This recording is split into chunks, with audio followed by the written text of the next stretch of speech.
మీ మోకాల నొప్పులకు ఎటువంటి సర్జరీ లేకుండా ఎపియాన్ పెయిన్ క్లినిక్ అందిస్తున్న అత్యాధునిక చికిత్స. నమస్తే, welcome to Suman TV. BP అనేది కేవలం పెద్దవాళ్ళ సమస్య కాదు. ఇవాళ రేపు యంగ్స్టర్స్లో కూడా బీపీ అనేది బాగా ఎక్కువగా చూస్తూ ఉన్నాం. సో మనం చేస్తున్నటువంటి వర్క్ ప్రెషర్, స్ట్రెస్, మనం తీసుకున్నటువంటి డైట్ కావచ్చు, మన లైఫ్ స్టైల్, సో ఇవన్నీ కూడా బీపీని ఎలా రైజ్ చేస్తున్నాయి. బీపీ అనేది మన decisions and emotions and diet ఇవన్నీ కలిపి ప్లే చేసేటువంటి ఒక క్వైట్ గేమ్ లాగానే చెప్పుకోవచ్చు. సో ఇవన్నీ కూడా మన శరీరాన్ని నెమ్మదిగా, మన శరీరంలో ఉన్నటువంటి ఒక్కొక్క పార్ట్ని కుంగదీస్తూ వస్తూ ఉంటాయి. మరి అటువంటి బీపీని మనం ఏ రకంగా మనం కంట్రోల్లో పెట్టుకోవాలి, డైట్తో ఎలా కంట్రోల్ చేసుకోవడానికి అవకాశం ఉంటుంది, లైఫ్ స్టైల్ తోటి ఎలా కంట్రోల్ చేసుకోవడానికి అవకాశం ఉంటుంది, ఈ విషయాలన్నీ తెలియజేసేందుకు మనతో పాటు ఉన్నారు జనరల్ ఫిజిషియన్ డాక్టర్ దిలీప్ గారు from Yashoda hospital, Somajiguda. Hello sir. Hello sir, BP అంటే చాలామంది బీపీ వచ్చిందంటే వెంటనే సాల్ట్ అనేది అవాయిడ్ చేసేస్తూ ఉంటారు. ఏ సాల్ట్ మనం అన్నంలో, కూరల్లో వేసుకునేటువంటి సాల్ట్ని అన్నింటినీ అవాయిడ్ చేస్తూ ఉంటారు. బట్ హిడెన్గా ఉన్నటువంటి అన్నోయింగ్ సాల్ట్స్ ఎందులో ఉంటాయో చాలామందికి తెలియకుండానే అవి తీసేసుకుంటూ ఉంటారు. సో అలాంటి పదార్థాలు ఏముంటాయి, వాటిని ఏ రకంగా అవాయిడ్ చేసుకోవాలి? సో సాల్ట్ రిస్ట్రిక్షన్ బేసిక్గా నాట్ జస్ట్ చాలామందికి అపోహలు ఉంటాయి. పింక్ సాల్ట్ కానీ, రాక్ కానీ, బ్లాక్ సాల్ట్ అని, ఇవన్నీ తీసుకుంటే బెటర్ దాన్ వైట్ సాల్ట్ అని అపోహలో ఉంటారు. ఇన్ఫ్యాక్ట్ ఇప్పుడు పికిల్స్ అయినా సరే, పికిల్స్లో కూడా sodium content is very very high. So మనం sodium chloride as a salt మనం 2 grams కంటే ఎక్కువ తీసుకోకూడదు బేసికలీ. అది మీకు బీపీ ఉందని డయాగ్నోసిస్ వచ్చిన తర్వాత మాత్రం ఖచ్చితంగా you have to bring down your total per day salt intake. So మీరు తగ్గించుకోవాల్సిందే. అది చాలా మందికి ఒక డౌట్ ఏంటంటే మరి ఎలా బాడీకి కావాల్సిన సోడియం ఎలా అందుతుంది అనేసి. But enough sodium is already there in our foods. మనం తినే ఫుడ్స్లో చాలా వరకు సోడియం ఈజ్ ఆల్రెడీ అవైలబుల్. కాబట్టి సోడియం క్లోరైడ్ అంటే మీ డాక్టర్ కనుక సపరేట్గా మీకు సోడియం తగ్గి ఉంది, హైపోనేట్రీమియా అనే కండిషన్ ఉంటే తప్ప మీరు సాల్ట్ తగ్గిస్తే మీకు జరిగే నష్టం అంటూ ఏం లేదు. So you can reduce the salt. రోజుకి 2 grams. మనం యావరేజ్గా ఇండియన్ డైట్లో 6 grams ఆర్ మోర్, 8 grams వరకు కూడా మనం తింటూ ఉంటాం. So just by salt restriction over a period of time blood pressure normal కూడా చేసుకోవచ్చు. That is one of the way in which we treat BP. ఇప్పుడు సాధారణంగా బీపీ వచ్చేటప్పుడు వాళ్ళు అనుకుంటారు ఏంటంటే డయాబెటీస్ కన్నా బీపీ ఏం పెద్ద డేంజర్ కాదు, డయాబెటీసే వచ్చిందనంటే వన్స్ అది తగ్గడం కష్టము అండ్ మోర్ ఓవర్ బాడీ అంతా కూడా కొలాప్స్ అయిపోతుంది అని. బట్ బీపీ ఉన్నప్పటికీ ట్యాబ్లెట్ వేసుకుంటున్నాం కదా, సో కొంచెం సాల్ట్ తీసుకున్నా నో ఇష్యూ అని తీసుకుంటూ ఉంటారు. బీపీ వల్ల వచ్చేటువంటి complications. So BP is not less than diabetes. ఏది కాంప్లికేషన్స్ విషయానికి వస్తే బీపీ అనేది ఇన్ఫ్యాక్ట్ ఎలా షుగర్ అయితే ప్రతి ఆర్గాన్ని ఎఫెక్ట్ చేస్తుందో, kidney, retina, heart, brain, arteries, కాళ్ళకి రక్త సరఫరా చేసే ఆర్టరీస్ అవ్వచ్చు, వీటన్నిటిని ఎలా ఎఫెక్ట్ చేస్తుందో బీపీ కూడా అదే విధమైన ఒక సిస్టమిక్, అంటే బాడీలో ప్రతి ఆర్గాన్ని ఎఫెక్ట్ చేసే ఒక ప్రాబ్లం బీపీ అనేది. So it is not a small thing. అంటే ఎస్పెషలీ నా డబుల్ ఎడ్జెడ్ స్వాడ్ లాగా ఇప్పుడు షుగర్ ఉన్న వాళ్ళకి బీపీ కూడా ఉందనుకోండి, వాళ్ళు ఇంకా ఉధృతంగా, అంటే ఇంకా స్ట్రింజెంట్గా వాళ్ళ బీపీ కంట్రోల్ చేయాలి. నార్మల్ అంటే షుగర్ లేని బీపీ ఉన్న వాళ్ళు 140/90 కనుక వాళ్ళకి గోల్ అయితే, డయాబెటిక్ పేషెంట్కి BP goal is 130/85 or less. అంటే పైన systolic should be less than 130, diastolic should be less than 85. ఇది ఖచ్చితంగా ఉండాలి. ఎందుకంటే డయాబెటిక్ పేషెంట్స్లో ఇంకా ఉధృతంగా మీరు కంట్రోల్ చేయలేకపోతే వీళ్ళలో already retina damage, kidney damage, అంటే retinopathy, nephropathy, neuropathy, heart disease risk, పక్షవాతం రిస్క్, ఇవన్నీ కూడా ఒక డయాబెటిక్ పేషెంట్కి ఆల్రెడీ ఎక్కువ ఉంటాయి.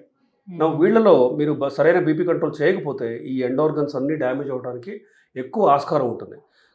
ఇకపోతే BP it self per se sugar ఉన్నా లేకపోయినా ఈజ్ ఎ ఇంపార్టెంట్ ప్రాబ్లం. దాన్ని మనం 120/80 కంటే తక్కువ, అంటే పైన systolic should be less than 120, diastolic should be less than 80, ఇలా మెయింటైన్ చేయాల్సిందే మనం. లేదంటే you are risking problems to all the major end organs. Okay, so BP ఏమీ తక్కువ ప్రాబ్లం కాదు. షుగర్లా ఎంత తీవ్రమైన ప్రాబ్లము అంతే తీవ్రమైన ప్రాబ్లం బీపీ కూడా. సడన్గా ఏదైనా న్యూస్ వినేటప్పుడు, బీపీ ఫ్లక్చువేషన్స్ ఎక్కువగా ఉండేటప్పుడు వెంటనే చేయాల్సిన పని ఏంటి? సో అది చాలామందికి ఏంటంటే వాళ్ళకి బీపీ తగ్గిందా ఆర్ పెరిగిందా అన్న విషయం వాళ్ళకి తెలియకపోవచ్చు.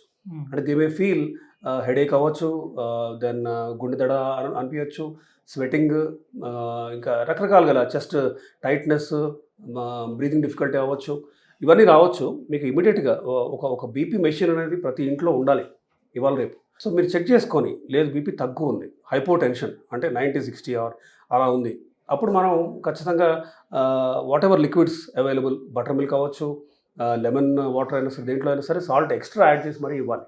లేదు కాన్షియస్లో కూడా లేరు, చాలా అంటే బీపీ తక్కువ ఉంది అన్న కండిషన్లో ఇమీడియట్గా హాస్పిటల్ షిఫ్ట్ చేయాలి, ఐవీ లైన్ పెట్టి మనం సెలైన్ ఇవ్వాల్సిన అవసరం ఉంటుంది. అది హైపోటెన్షన్ అంటే బీపీ తక్కువ ఉన్న వాడికి.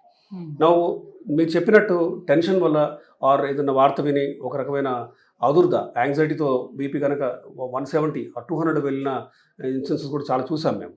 అలా ఉన్నప్పుడు ఇమీడియట్గా తగ్గడానికి కొన్ని మందులు ఉన్నాయి. సబ్లింగ్వల్ నిఫిడిపిన్ అవ్వచ్చు, ఇట్లా అంటే నాలుగు కింద పెట్టగానే బీపీ నార్మల్గా కంట్రోల్లోకి వస్తుంది, కొన్ని సెకండ్స్లోనే తగ్గుతుంది. అయితే దీనికి మోతాదు అంటూ ఉంది. మనం ఇప్పుడు బాగా ఎక్కువ ఉన్న బీపీ, సపోజ్ పక్షవాతం వచ్చింది, పెరాలైటిక్ స్ట్రోక్లో మనం బీపీని మరీ ఫాస్ట్గా తగ్గించకూడదు, నార్మల్ చేయకూడదు.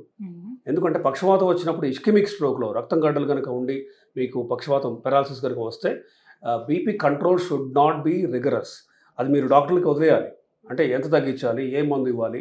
ఎందుకంటే ఒక మోతాదు మించి మీరు తగ్గించకూడదు. సపోజ్ 220/110 ఉంది, వెరీ హై బీపీ అది. కానీ మీరు దాన్ని ఇమీడియట్గా 120కి తీసుకొచ్చారనుకోండి, ఈ పెరాలసిస్ విల్ బీ వర్సెండ్.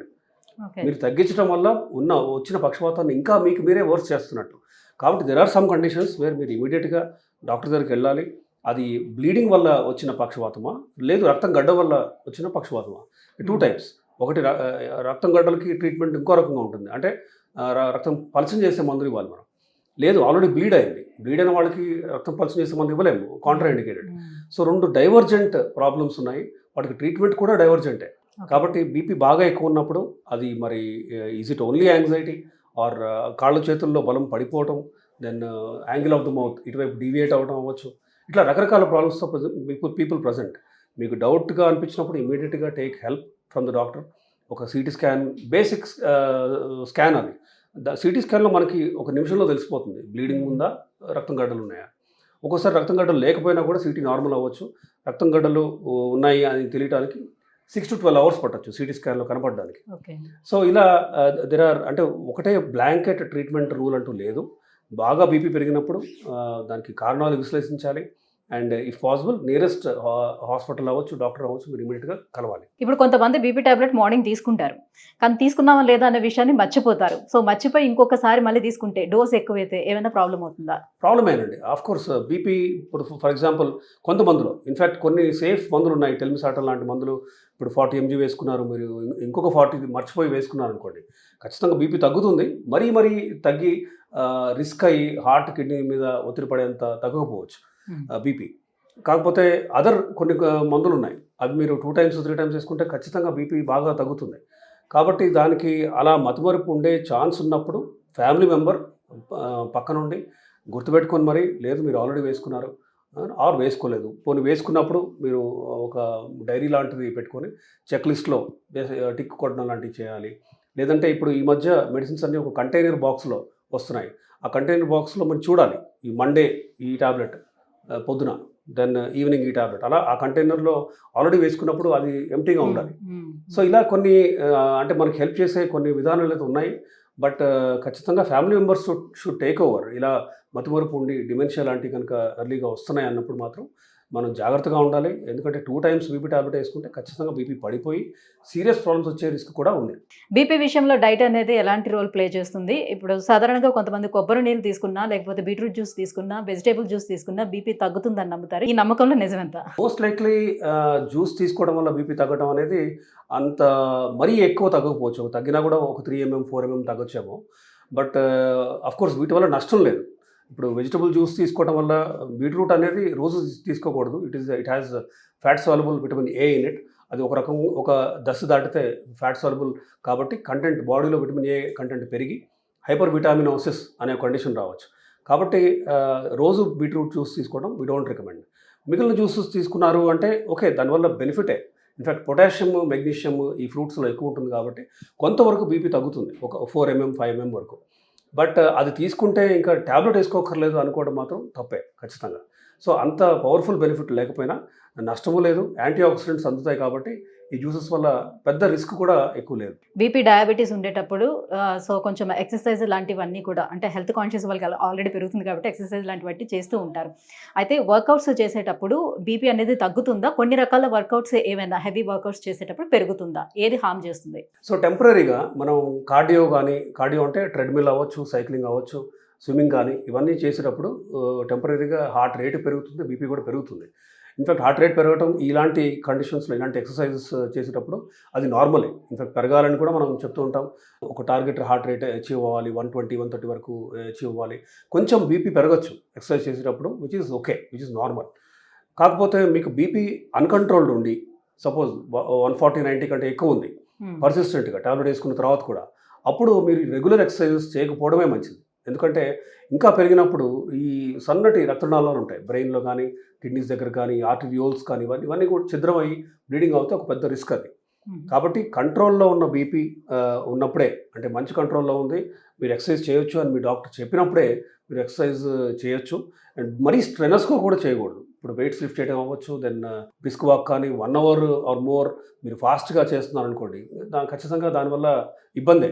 ఎందుకంటే బీపీ లెవెల్స్ నార్మల్ లెవెల్స్ కంటే బాగా పెరిగి ఇట్లా కొత్త ప్రాబ్లమ్స్ కూడా రావచ్చు. కాబట్టి కంట్రోల్డ్ బీపీ ఉంది, మీరు సేఫ్గా చేయొచ్చు. హాఫ్ అన్ అవర్ చేయండి అంటే హాఫ్ అన్ అవరే చేయాలి. దాన్ని ఓవర్ స్ట్రెనస్గా చేస్తే మాత్రం ఖచ్చితంగా బీపీ అబ్నార్మల్గా పెరిగి ఈ చిన్న రక్తనాళాలు చిట్లే ఛాన్స్ కూడా ఉంది. Thank you sir, thank you so much. BP పెరగడానికి కారణాలు అండ్ దాన్ని ఎలా కంట్రోల్ చేసుకోవాలనే విషయాలు తెలియజేసినందుకు థ్యాంక్ యూ. Thank you.